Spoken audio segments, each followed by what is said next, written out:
Hey everyone. In this quick guide, I'll show you how to change your view inside ClickUp, whether you want list, board, calendar, or anything else. It's super simple, and yeah, you can switch views in just a few clicks. So first, open the ClickUp space or folder where you want to change the view. Each space can, have its own set of views. Now look at the top of your page, you'll see the views bar. Sometimes it's collapsed, so you might need to click the little arrow to expand it. Click the plus icon that says Add View.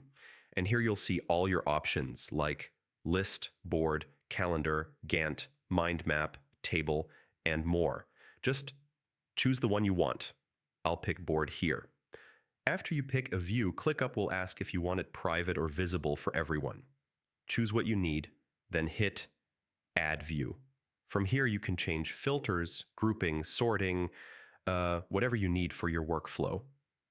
And yeah, once you've added different views, you can switch between them anytime just by clicking their names at the top.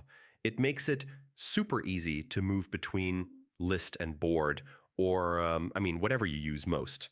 And that's all it takes to change your ClickUp view. And once you get used to it, it really speeds up your workflow. Thanks for watching, and feel free to check out the next guide.